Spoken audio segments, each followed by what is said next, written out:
গাজা সংকটের প্রতি সংহতি জানিয়ে ঢাকার রাজপথে লাখো মানুষের মানব ঢল। বৈশাখী উৎসবে যাত্রীদের মেট্রো রেলে উপচে পড়া ভিড়। মিরপুর একে বসছে অস্থায়ী বাজার, বাড়ছে যানজট ও দুর্ভোগ। মিরপুর 2 প্রতিদিনের যানজটে নাকাল নগর জীবন। বৈশাখী সাজে মুখরিত ড্যাফোডিল ইন্টারন্যাশনাল ইউনিভার্সিটি ক্যাম্পাস। আমি রামিন মুদাওয়ামি, দেখছেন নিউজ ফ্ল্যাশ। গাজায় চলমান মানবিক বিপর্যয়ের প্রতিবাদ ও সংহতি প্রকাশে ঢাকার রাজপথে নেমে আসে লাখো মানুষ। মার্চ ফর গাজা শীর্ষক এই কর্মসূচিতে অংশ নেয় সাধারণ নাগরিক থেকে শুরু করে বিভিন্ন সংগঠনের মানুষ। এক কণ্ঠে জানায়, নির্যাতিত ফিলিস্তিনিদের পাশে আছে বাংলাদেশ। সমবেত জনতার এই মহাসমাবেশ ঢাকার রাজপথকে রূপ দেয় প্রতিবাদের প্ল্যাটফর্মে। বৈশাখের উৎসবকে ঘিরে রাজধানী জুড়ে দেখা যাচ্ছে মানুষের উপচে পড়া ভিড়। বিশেষ করে মেট্রো রেলে যেন মানুষের ঢল নেমেছে। সকাল থেকেই প্রতিটি স্টেশনে যাত্রীদের ভিড় লেগেই আছে।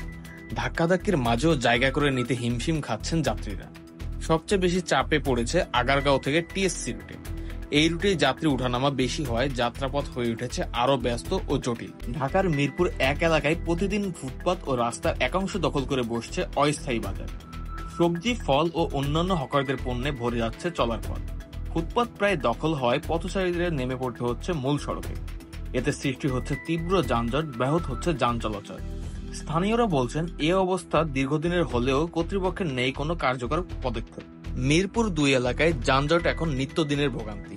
অফিস ও স্কুল চলাকালীন সময়ে বিশেষ করে মিরপুর 10 ও কাজীপাড়া মোড়ে গাড়ির চাপ তীব্র আকার ধারণ করে। সংকীর্ণ রাস্তা, অবৈধ পার্কিং, উন্নয়ন কাজ ও ট্রাফিক ব্যবস্থাপনায় দুর্বলতা মিলিয়ে পরিস্থিতি দিন দিন খারাপ হচ্ছে।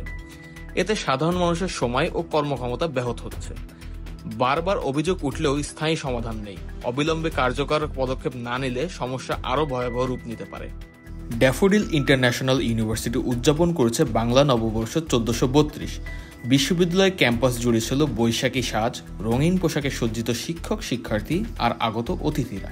আয়োজিত হয় বর্ণাঢ্য আনন্দ শোভাযাত্রা, বৈশাখী মেলা ও মনোজ্ঞ সাংস্কৃতিক অনুষ্ঠান।